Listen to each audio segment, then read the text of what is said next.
Okay, I am live. What's going on, everybody? This is new for me because I am going live on my channel for the first time. Give it a minute or two to see if we get somebody in here.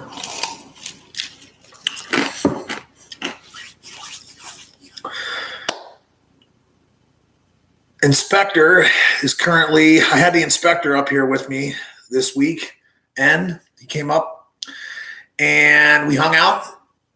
We went to a wedding. It was very fun. It was a good time. There was good music, good food. It was outdoors. It was in a barn. Those are my favorite type of weddings, where it's nice and fun and good and simple and not a whole big drawn out ceremony. They made their own archway that they got married under. The bride and groom did. It was pretty good. And I helped him break down everything yesterday. I helped my buddy break down some stuff yesterday and get cleaned up. It was raining. Me and Jess were going to go fishing, but we ended up getting rained out as well as helping him. So the rain kept us off the stream, as well as helping a friend of ours. I wanted to do this stream today because I wanted to talk to some people about Memorial Day and what Memorial Day means to me. As many of you guys know, or maybe don't know, I am a veteran of the United States Marine Corps from 2003 to 2007. I served 2 tours in Iraq and a tour in Afghanistan, where I was an infantryman. And unlike Semper Bear, a friend of ours, Semper Bear, I wanted to be in the infantry. He kind of you got tricked. You know what I mean? You got tricked by a slick recruiter that told you whatever you wanted to hear to get in. And that's part of the thing that I wanted to do today. I wanted to talk to veterans. I want to talk to young men, because there's a lot of fear in the world, and there's not a whole lot of reason. Fear is what holds you back, you know? And recently I have been on kind of a mission to remove subversive elements of my life. And one of them, like things that I think are bringing me down. And, alcohol being one. I had some wine over the weekend. I had some, wine with my brother. I had a couple beers. I had some beers at the wedding, stuff like that. But nothing too out of control. Tomorrow I have work.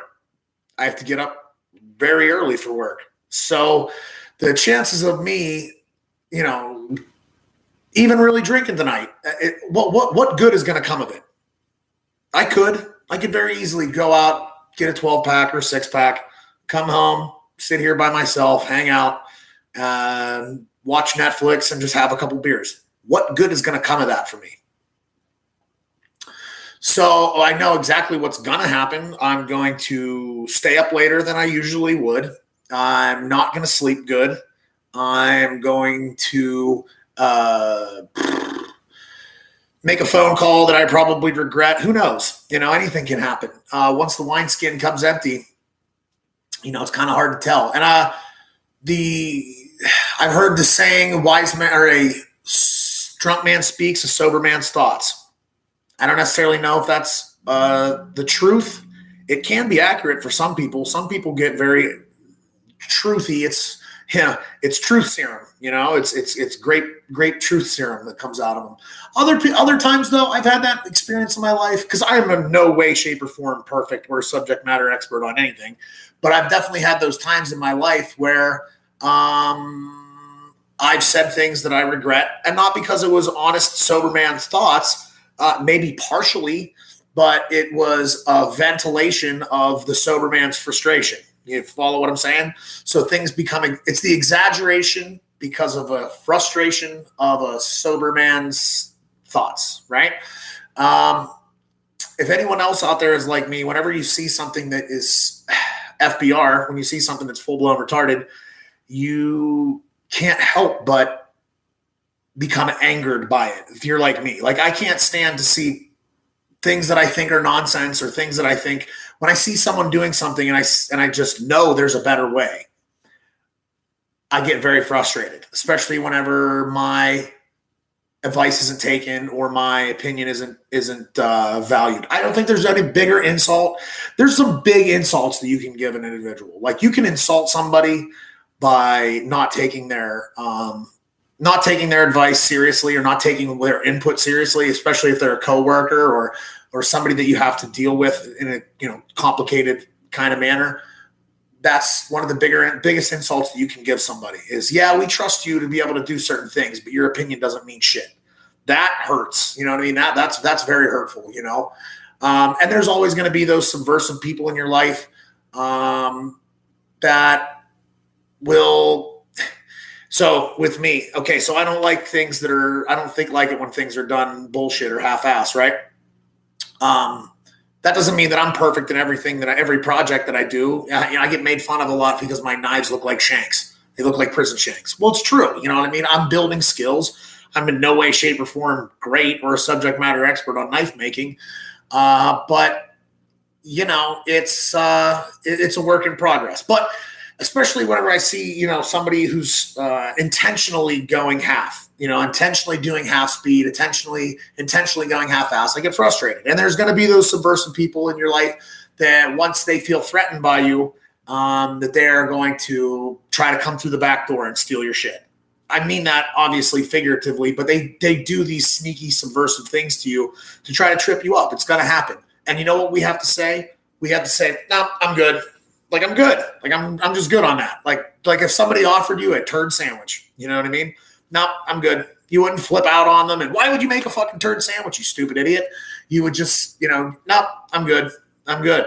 I'm good on that. I'm good on all your negativity. I'm going to stay away from all that. I'm going to keep being awesome over here with my people that I can trust. Keep your circle small and, know who you can trust and know who you can. Sometimes we can let people into our circle that we don't trust, and you go against your better judgment and you let some subversive tool bag get around you and, it is what it is. So try not to let that happen. So what was I talking about? I was talking about the subversive people that are coming around you. Other than that, like ants. I had to go and get some ant poison today. I have a little ant issue. I noticed it today. My brother, I quit smoking, and I'm doing a pretty good job of quitting smoking up until, last night hanging out with the inspector. There's nothing worse than having a couple glasses of wine, and then seeing my brother there with a Marlboro Red hanging out of his lips, and I think to myself, boy, those are tasty, delicious. And then you smoke one. Yeah, you're an idiot. And then the next thing you know, you've had a couple and you just hate yourself because the next day you're like, oh, I did so good. I was going on like almost 21 days, you know what I mean, without touching one of those nasty things. And they are nasty and they're expensive. And the stuff that you will cough up, like if you smoke, quit, try to quit. I recommend it. You're only a slave if you give yourself a master, right? So you have to do it to yourself. The evil in this world wants you to do it to yourself. So, quit the things. And, when you say to yourself, am I going to feel better from doing this? Am I going to feel better because I smoked a cigarette? Am I going to feel better or worse? If I go out and get a 6-pack of some delicious, because I love beers, don't get me wrong. I'm not sitting here from a high horse and saying that you shouldn't drink beers. Have beers. Beers are great. But am I going to feel better or worse? When I smoke this cigarette, am I going to feel better or worse? If I get on my phone and jerk off to pornography, am I going to feel better or worse? You're not going to feel happy. You're not going to feel, you might feel happy and we talked about this, myself and my brother, when we had Semper Bear on, we talked about the difference between happiness and joy. And happiness, I feel like there's a lot of people, and I didn't understand it at first, but once you really think about the true meaning of words, the difference between happiness and joy. All right. Be joyful. Don't look to be happy all the time, because happiness all the time, it's what? It's fleeting, it's Tinder sex. It's It's getting, having a couple beers. It's being drunk. It's jerking off and porn. And then afterward, you're like, wow, I'm still a disgusting piece of garbage. You follow what I'm saying? So it doesn't make you, in the long run, it doesn't give you anything that actually of any kind of substance or merit. All it does is really, it kills you inside a little bit. It kills you inside a little bit whenever you participate too much in that happiness. It's good to be happy for once in a while. Yeah, you treat yourself. You have a couple beers with your buddies. You have that piece of cake. You sleep in, whenever you should get up and do something instead. You take a day off from work for a mental health day. Those are things that are good. But joy is like that fire. So if happiness, if you're talking about building a fire, talking about building a campfire, happiness is taking a big log and spraying it with some Zippo lighter fluid and then lighting it on fire and thinking that you're going to get sustainable warmth from that. It's going to be warm. It's going to flame up, but then it's going to extinguish itself very quickly, right? And joy is where, you take that extra time, and it sucks a little bit. You know what I mean? You take that extra time to go out and get kindling and cut big stuff into small stuff. So you start off with just little twigs and some newspaper, and you build the little TP thing right, and you have some bigger stuff over top of it, and then you have some more bigger stuff on top of that, and then all it takes is that one little spark and all of your happiness. You're able to maintain that warmth for a long time, as long as you have wood. You know what I mean? You'll be able to have that fire and that joy, which is good. You know what I mean? It should burn inside you a little bit. So Semper Bear put it wherever he's talking about his spirit animal, right? I love the fact, by the way, dude, I love the fact that you call your littlest one your spirit animal. That just warms my heart.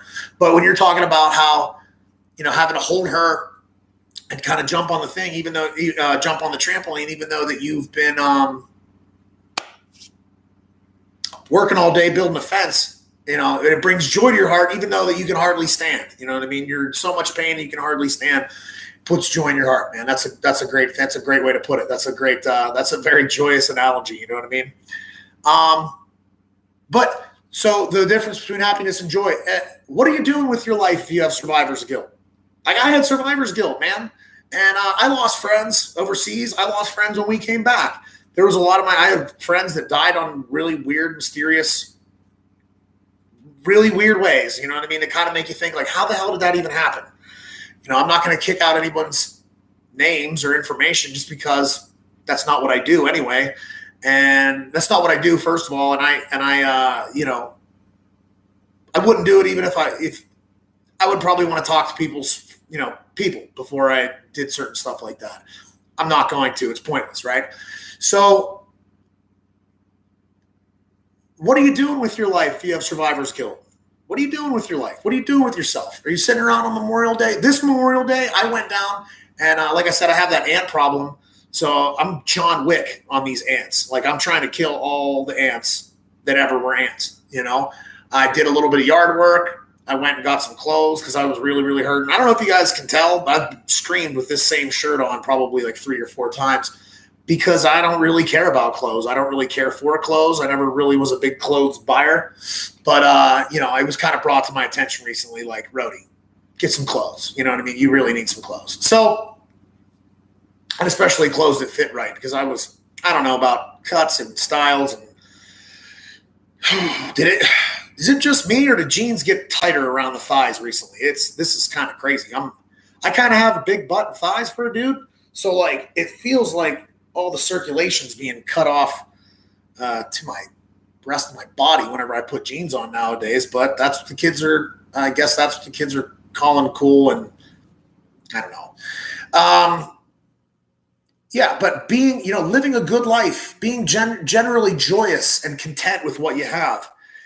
That's how you do good on Memorial Day. I have no one viewing. I have no one in the comments. I was kind of hoping that I'd have like my brother maybe in the comments because I don't have any mods and I really don't know what I'm doing. But just putting a message out, just putting the message out to people. Like, what are you doing with your life? What are you doing with yourself? Don't just sit there and be sad because you lost your friends. It sucks. I get it. Trust me, I get it. It hurts. It really, really hurts. And then you say to yourself, why are they dead and I'm here?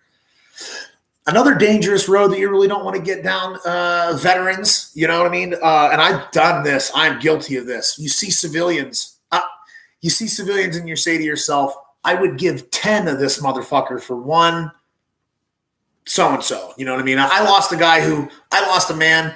To me, it was after we came back from deployment stuff.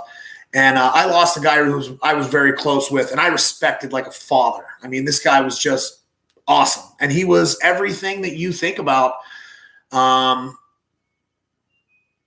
when you imagine, like what you think of when you think of like a hard dog Marine who's been around and is smart and capable and not afraid, at least outwardly. You know what I mean? Everybody has fear. Everyone has that that fear of whatever, of you know, maybe you're afraid of dying. Maybe you're afraid of messing up and getting someone else killed. Maybe you're afraid that you're going to find out that you're afraid to be afraid, and you're going to find out that you're not the guy that you're not the bravado that you think you are. You're not that bull-chested dude that you thought you were. But with him, and I'm not going to say his name, but he was a staff sergeant and he was a great dude. Am I doing his memory good by turning into a fucking drunken mess and shit? No, that's not good. I'm not doing good for his memory. I'm not being a good representative of who he was and what kind of human being that he was. Another side note, for all the civilians, for all the non-Marines, listen, we let you guys tell these jokes. There's like a new joke going around. I feel like it's new. I've never heard of it before, but Marines are like dumb crayon eaters. Like we're so dumb that we eat crayons. I don't really get the joke. Particularly, I don't think it's funny. I've seen Terminal Lance turn it around and use it where like Terminal Lance, if you're a veteran of the Marine or a veteran of the Marines or know somebody who's a Marine or love someone who's a Marine or anything, you probably will get a really good kick out of Terminal Lance. I think their stuff is pretty much hilarious. With that being said, we let you guys make those jokes about us, right? We are in on it too, because here's the thing, and I'm going to let you guys in on a little secret.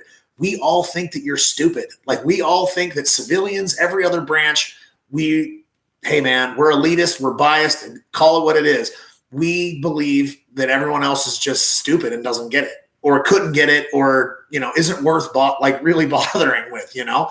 So whenever you're telling jokes about Marines being dumb crayon eaters or grunts or the smartest dudes that I've ever met in my entire life. The smartest, most interesting, most eclectic, brilliant dudes. I mean, brilliant guys I served with when I was in the Marine Corps. You know what I mean? I served with in the infantry. Black chappies and white chappies, the Hispanic chappies. One of the first things they tell you in Marine boot camp is that you're no longer black or white or brown. You are light green, dark green, or medium green. You know what I mean? And I loved that element of it. And that's part of the reason, like, I sit back and I see some of this craziness that goes on in the world, and I'm just like, you guys don't understand that this is all just a social construct. Like, race is a complete made-up thing, and it's a social construct. And where the rules changed, and we all had one mission that we were all working towards together. All the people at the top would just freak out and not understand. Like, they would not be able to handle the fact that everybody's just united and like, oh yeah, all that bullshit you were playing before. It's like, again, the turd sandwich thing, right? What do you say whenever you're around these people that are like, you know, trying to bring these crazy, weird, subversive ideas to the United States of America and into our culture in general? I'm good. I don't need that shit. I don't need that turd sandwich, bro. I'm good. I'm going to continue doing whatever it is that I was doing before. You know what I mean? I'm going to be crushing it with my friends over here, you know? And yeah, it's the light green, dark green, medium green. That's really the only way to go about it, man. I just don't really see.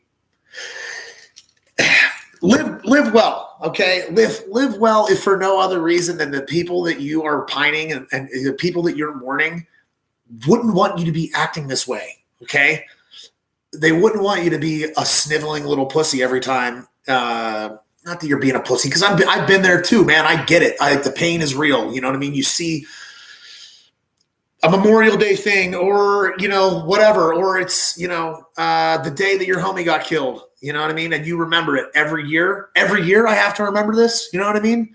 I still remember all their names. I remember the time. I remember, my roommate, he got killed while we were overseas, and I looked up to him a lot. I really did look up to this guy a lot. He was smart and strong and capable, but never a bully. He never bullied younger Marines. He never bullied guys that he was tougher than, stronger than. Because you find out, you know what I mean? We wrestled, we fought, not in a real kind of way, but just like barracks boxing and being in the field, and just guys be like, all right, let's get everybody together and have Bull in the Ring. Bull in the Ring is where everybody would get together and you practice martial arts stuff, you know what I mean? And it would be like live. And it'd be like a live freestyle wrestling thing, And you find out, who's tough and who's the toughest guys in the platoon and who's not. It's how men figure it out, okay? It's how men figure out hierarchy, dominance hierarchy. And it's not a bad thing whenever you have an alpha, And the guy that I'm talking about he was the quietest alpha I've ever met. And he got shot, and I was there when it happened. And I'll never forget that day. Never in a million years will I ever forget that day. And it just is what it is, though. I have to live right for him. You understand what I'm saying? He wouldn't want me sitting around. He would look at me and be like, dude, why are you being such a dipshit? Get off your ass, be joyful and do right in the world and live right. Because if he was here, I know what he'd be doing. He'd be living right. You know what I mean? He'd be living right. He wouldn't be thinking about all the negativity. He would be focusing on the positive, because that's the kind of dude that he was. This dude, I'm not gay, and I don't care if anyone is. This dude was one of the handsomest dudes I've ever met in my entire life. And he had a gap in these tooth right here, and it drove girls completely fucking crazy. And they lost their minds over him, and rightfully so. But his smile would drive girls crazy, but he was embarrassed about the gap in his teeth, and he never would smile in photographs. So the only time you see that goofy gap tooth little thing that he had going on was whenever there was photographs of him from when he wasn't paying attention.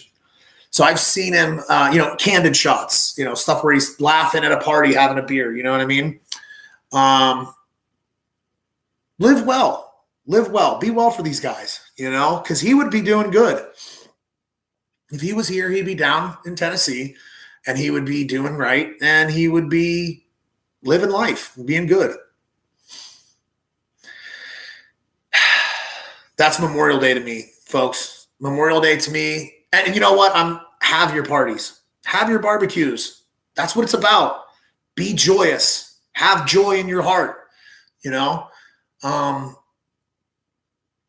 because it can be taken away from you. You know what I mean? It can't all be taken away.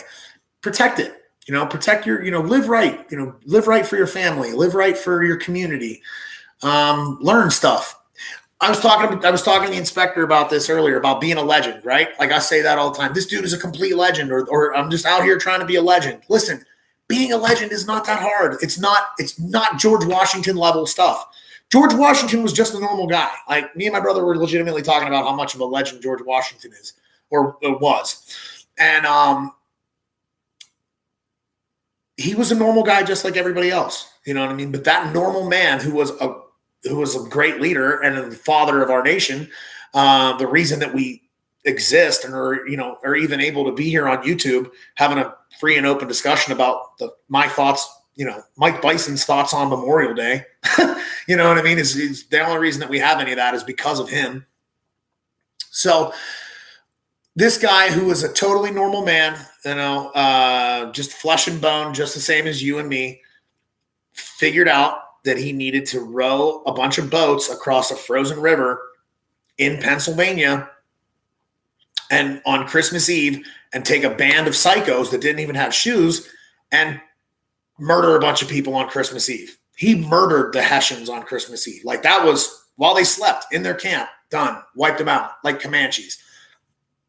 Good on him. Good on him for doing that. Don't mess with the United States of America.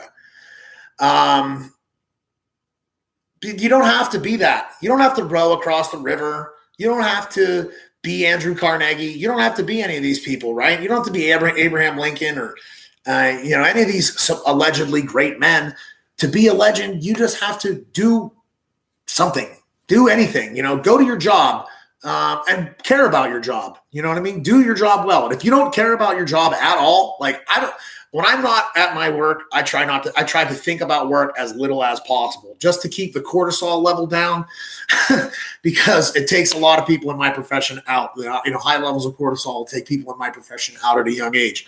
So I try to focus on not having as much, try to focus on not thinking about work. But when it comes game time, when I clock in and I punch that time card, I want to do good.